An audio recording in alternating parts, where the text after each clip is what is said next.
Hello officers, audio video క్లారిటీగా ఉంది కదా. సో ఈరోజు మనం ఆర్యుల నాగరికత గురించి చెప్పుకోవడం జరుగుతుంది. సో కాబట్టి సింధు నాగరికత గురించి వీడియోస్ అప్లోడ్ చేశాను. మీకు జస్ట్ 30 minutesలో రివిజన్ అయిపోతుంది. కంపల్సరీ చూడండి ఆఫీసర్స్, ఓకేనా? రైట్. సో ఆర్యుల నాగరికత.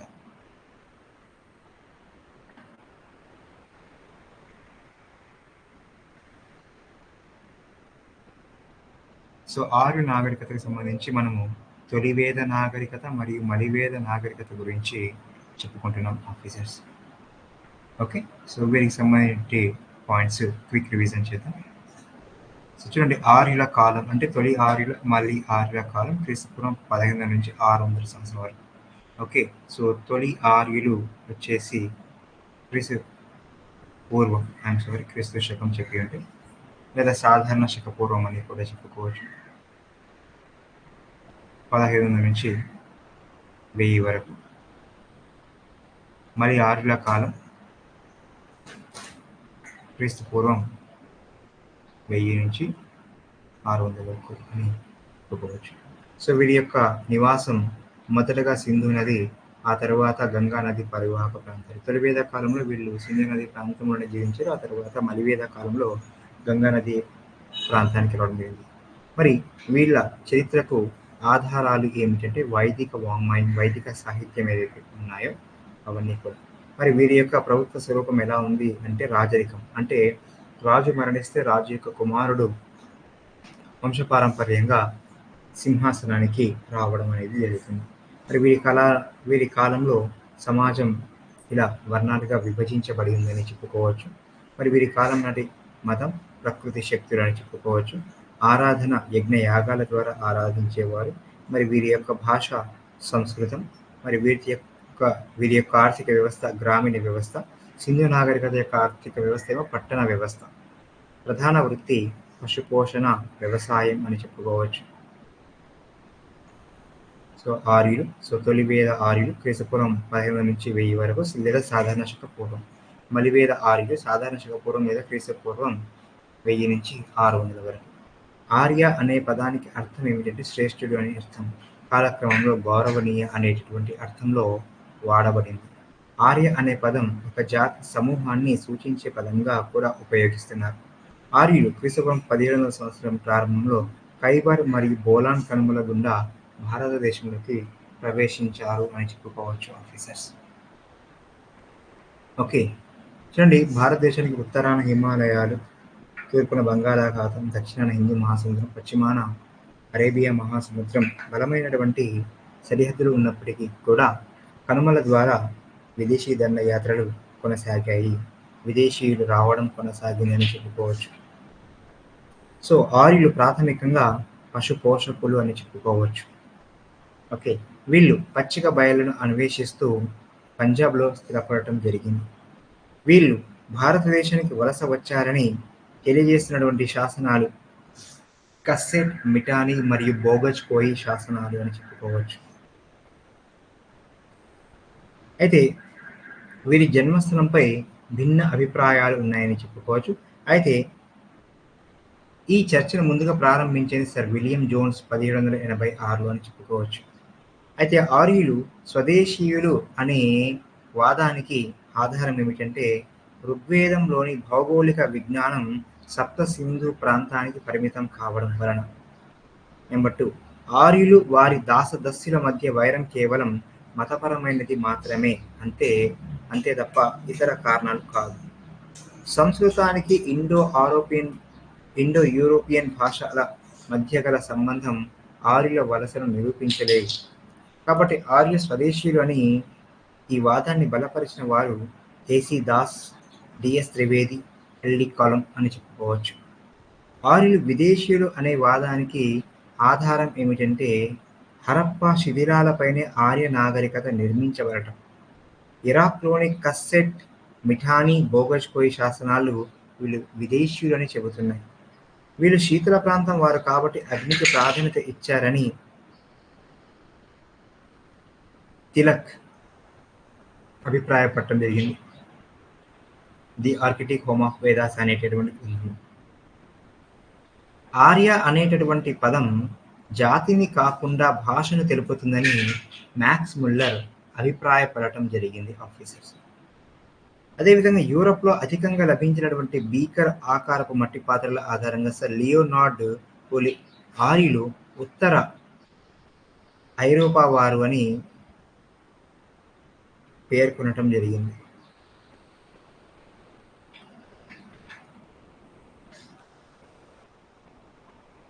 ఫిలిప్పో షా శెట్టి ఈయన సంస్కృతం, గ్రీక్, లాటిన్, నెరిటిక్ వంటి ఇండో యూరప్ భాషలకు సన్నిహిత సంబంధం ఉందని నిరూపించాడు. Okay, right. సో ఇదైతేనేమి జన్మస్థలంపై గల వివిధ వాదనలు. ఆస్ట్రియా హంగరీ మైదానాలు డాక్టర్ గాయిల్ మెక్డొనాల్డ్ పేర్కొనడం జరిగింది. ఆర్కిటిక్ ధృవ ప్రాంతం అని బాల గంగాధర్ తిలక్ పేర్కొన్నారు. ముల్తాన్లోని దేవికా నది ప్రాంతానికి చెందిన వారిని డిఎస్ త్రివేది చెప్పారు. టిబెట్ ప్రాంతం వారిని స్వామి దయానంద చెప్పారు. సప్త సింధు ప్రాంతం వారు అని ఏసీ దాస్ మరియు ఎడ్మండ్ లీచ్ పేర్కొనడం జరిగింది. జర్మనీ వారు అని పిసి లెంకా, మయార్, పెంకాహెట్ పేర్కొన్నారు. కాదు, కాశ్మీర్ ప్రాంతానికి చెందిన వారని ఎల్డి కాలం పేర్కొన్నారు. రష్యా ప్రాంతానికి చెందిన వారి అని వెల్స్, గాటెన్ చైల్డ్, ఘోష్, నెహరింగ్ పేర్కొన్నారు. దక్షిణ రష్యా ప్రాంతానికి చెందిన వారని బ్రాండెన్ స్టీన్, సైబీరియా ప్రాంతానికి చెందిన వారని జెడి మోర్గాన్, మధ్య ఆసియా ప్రాంతానికి చెందిన వారు అని మ్యాక్స్ ముల్లర్ పేర్కొనడం జరిగింది. Bala Gangadhar Tilak the Arctic home of ఆరియన్స్ అనేటటువంటి గ్రంథంలో ఆర్యులు ఉత్తర ధ్రువం నుండి వచ్చారని పేర్కొన్నారు. స్వామి దయానంద ఆర్య సమాజ్ అనే సమాజాన్ని స్థాపించారు. ఈయన వేదాల ఆధిక్యత అనేటటువంటి సిద్ధాంతాన్ని ప్రతిపాదించారు. జర్మనీ దేశానికి చెందినటువంటి మ్యాక్స్ ముల్లర్ ఇండాలజిస్ట్. ఇతని వేదాలను ఇంగ్లీష్లోకి అనువాదం చేశాడు. మరి ఆర్యుల చరిత్ర ఆధారాలు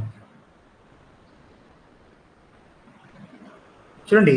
ఆర్యులు నిరక్షరాస్యులు అని చెప్పుకోవచ్చు. ఓకే, అయితే తర్వాత నెమ్మదిగా అక్షరాస్యులు అయ్యారు. వీరి భాష సంస్కృతం. ఓకేనా. సో వీళ్ళు ఎప్పుడు అక్షరాస్యులు అయ్యారంటే క్రీస్తుపూర్వం 7వ శతాబ్దం తర్వాతనే అక్షరాస్యులు అయ్యారని చెప్పుకోవచ్చు. ఆర్యుల చరిత్ర మరియు సంస్కృతి తెలుసుకోవడానికి మనకు వేద సాహిత్యం ఉపయోగపడుతుందని చెప్పుకోవచ్చు. వేదాలు అనేవి విద్ అనేటటువంటి పదం నుండి ఏర్పడ్డాయి. విద్ అంటే తెలుసుకోవడం. వేదాలు ఎవరు రచించలేదు కాబట్టి వాటిని అపౌరుషనీయాలు అని పేర్కొనడం జరుగుతుంది. అయితే వేద సాహిత్యం 2 రకాలుగా పేర్కొనవచ్చు.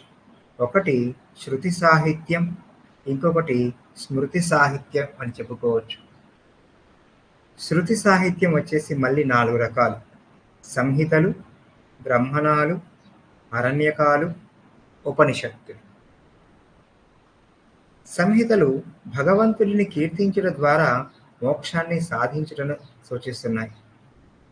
మరి ఈ వేదాలు లేదా సంహితలు 4: ఋగ్వేద సంహిత, సామవేద సంహిత, అథర్వణ వేద సంహిత, యజుర్వేద సంహిత అని చెప్పుకోవచ్చు.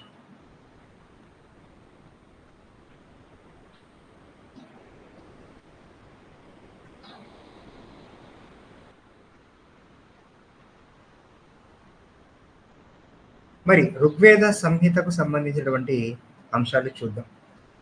సో ప్రపంచంలోని ప్రాచీన సాహిత్యంగా ప్రసిద్ధికెక్కింది. ఋగ్వేదం ఆర్య దేవతలను స్తుతించేటటువంటి శ్లోక సముదాయం అని చెప్పుకోవచ్చు. ఇందులో 10 మండలాలు ఉన్నాయి, అంటే భాగాలు. శ్లోకాలు 1028 ఉన్నాయి. వాస్తవానికి ముందుగా 1017 ఉన్నాయి. ఆ తర్వాత కలపబడినవి 11, మొత్తం 1028. అయితే ఋగ్వేద సంహితలో పాల్గొన్న వారు భరద్వాజ, వశిష్ఠ, విశ్వామిత్ర, వాసుదేవ, ఆత్రేయ, అదేవిధంగా గిటాస్మద అత్రికుడు. మరి వీటిని సంకలనం చేసింది ఎవరు అంటే పైలపుడు అని చెప్పుకోవచ్చు. దీనిని ముద్రణ ప్రతిగా మొదట తీసుకొచ్చింది ఎవరు అంటే మ్యాక్స్ ముల్లర్ అని చెప్పుకోవచ్చు. సో అందుకే మ్యాక్స్ ముల్లర్ని ఫాదర్ ఆఫ్ కంపారిటివ్ ఫిలాసఫీగా వర్ణిస్తారు. ఓకేనా. తులనాత్మక శాస్త్ర పితామహుడు అని చెప్పుకోవచ్చు. మరి ఇతను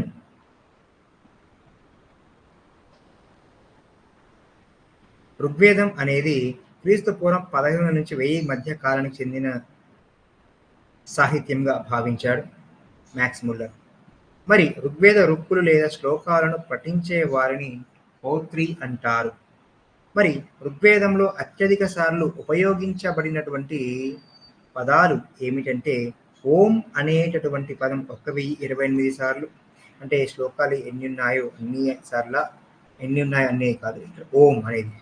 అశ్వ అనేది 315 సార్లు, జన అనేది 275 సార్లు, గోవు అనేది 176 సార్లు, విష్ అనే పదం 171 సార్లు, బ్రాహ్మణ అనే పదం 14 సార్లు, గణ అనే పదం 46 సార్లు, సమితి అనే పదం 9 సార్లు, సభ 8 సార్లు, విధాత 122 సార్లు, యమున 3 సార్లు, వైశ్య 2 సార్లు, శూద్ర ఒకసారి, గంగ ఒకసారి, సముద్ర ఒకసారి ఇక్కడ ఉపయోగించబడిందని చెప్పుకోవచ్చు. అయితే ఎన్ని మండలాలు ఉన్నాయి? 10 మండలాలు ఉన్నాయని చెప్పుకున్నాం కదా. 2 నుండి 7 మండలాలు ముందుగా రచించబడ్డాయి, 1 మరియు 10 మండలాలు చివరగా రాయబడ్డాయని చెప్పుకోవచ్చు. ఓకే, 2 నుండి 8 వరకు గల మండలాలను ఫ్యామిలీ బుక్స్గా దేవత సావిత్రిని ఉద్దేశించినటువంటి గాయత్రి మంత్రం ఉంది. 7వ మండలంలో దశరాజగణ యుద్ధం ఉంది. 6వ మండలంలో హరపియ అనేటటువంటి పదం ఉంది, సింధు నాగరికత వద్ద చెప్పుకున్నాం.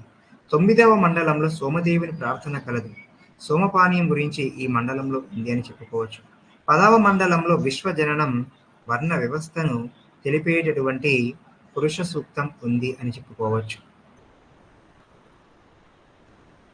మరి ఋగ్వేదం కుల వ్యవస్థను తెలిపేటటువంటి అత్యంత ప్రాచీన ఆధారం. మరి ఇందులో ఆ కుల వ్యవస్థను తెలిపేటటువంటి అత్యంత ప్రాచీన ఆధారం పురుష సూక్తం అని చెప్పుకోవచ్చు. ఇందులో శూద్రుల ప్రస్తావన ఉంది. పర్షియన్ల గ్రంథం జెండా అవేస్తకు ఋగ్వేదానికి పోలికలు ఉన్నాయి. ఋగ్వేదంలో అధికంగా ప్రాధాన్యత పొందినటువంటి జంతువు సింహం అని చెప్పుకోవచ్చు. ఋగ్వేదంలో సరస్వతి నదికి అత్యంత ప్రాధాన్యత ఇచ్చారు అని చెప్పుకోవచ్చు. మరి ఋగ్వేదంలో అత్యంత ప్రధాన దైవం ఇంద్రుడు. ఋగ్వేదం ప్రస్తావించినటువంటి స్త్రీ దేవత అదితి మరియు ఉషస్ అని చెప్పుకోవచ్చు. భరత అనే తెగ వలన భరతవర్షం అనే పేరు వచ్చేట్లు కూడా ఋగ్వేదం పేర్కొంటుంది. ఋగ్వేదానికి వ్యాఖ్యానం రాసింది సాయనుడు, సంకలనం చేసిందేమో పైలపుడు, మర్చిపోరాదు. నెక్స్ట్ సామవేదం.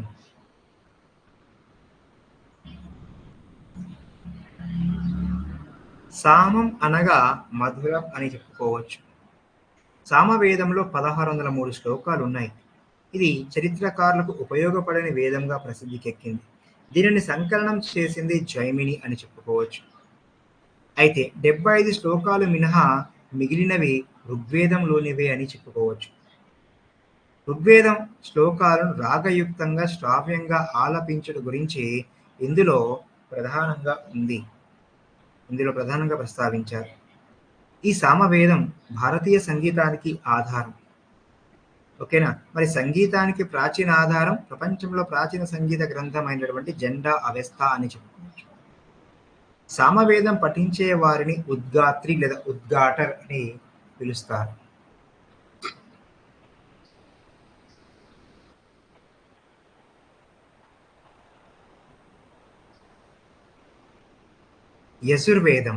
యజుర్వేదంలో 1549 శ్లోకాలు ఉన్నాయి. దీనిని సంకలనం చేసింది వైశంపాయనుడు అని చెప్పుకోవచ్చు.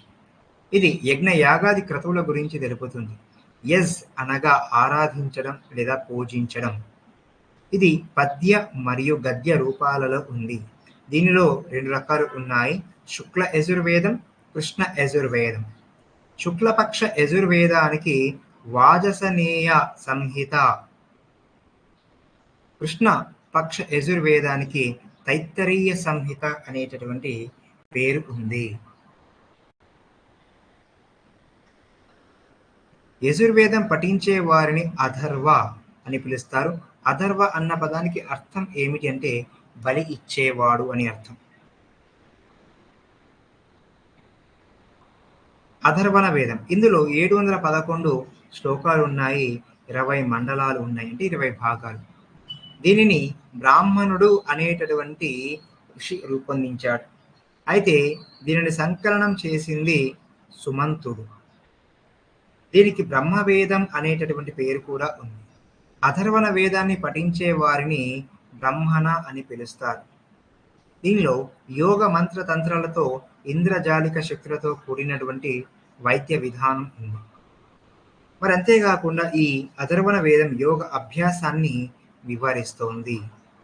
భారతీయ వైద్యానికి మూల ఆధారమైంది మరియు ప్రాచీన వైద్య శాస్త్ర గ్రంథంగా కూడా ఈ అథర్వణ వేదం గుర్తించబడింది. యుద్ధం అనేది వ్యక్తుల ఆలోచనలతో ప్రారంభం అవుతుంది అని కూడా ప్రకటించింది. మరి ఇందులో అంటే అథర్వణ వేదంలో ఆర్యేతరుల నమ్మకాలు ఉన్నాయి. మరి ఇందులో ప్రధానంగా 2 భాగాలు ఉన్నాయని చెప్పుకోవచ్చు, పైప్పలాడు, సౌనక. మరి ఈ అథర్వణ వేదంలోనే సభ మరియు సమితిని అక్కా చెల్లెలుగా వర్ణించారు. ఓకేనా. మరి ఈ సభా సమితిని ప్రజాపతికి కుమార్తెలుగా కూడా వివరించడం జరిగింది. రాజు రైతులను భక్షించేవాడుగా వర్ణిస్తుంది, అంటే విషమట్ట. నీటిపారుదల పట్టాభిషేక ప్రమాణాలు, నీటిపారుదల గురించి, పట్టాభిషేక ప్రమాణాల గురించి, మగధ రాజ్యం గురించి తెలుపుతుందని చెప్పుకోవచ్చు. అంతేకాకుండా గోత్రం గురించి కూడా ముందుగా వర్ణించడం జరిగిందని చెప్పుకోవచ్చు. సో ఇది అధ్యక్ష చెప్పుకోవాల్సినటువంటి అంశాలు. ఓకేనా. సింధు నాగరికత గురించి ఖచ్చితంగా వీడియోస్ మన అక్బర్ అకాడమీ యూట్యూబ్ ఛానల్లో అప్లోడ్ చేయడం జరిగింది. కాబట్టి మిత్రులు ఖచ్చితంగా చూస్తారని ఆశిస్తున్నాను. Thank you very much. All the best. వీడియోని లైక్ చేయండి, షేర్ చేయండి, అంతకంటే ముందు సబ్స్క్రైబ్ చేసుకోండి ఆఫీసర్స్. All the best.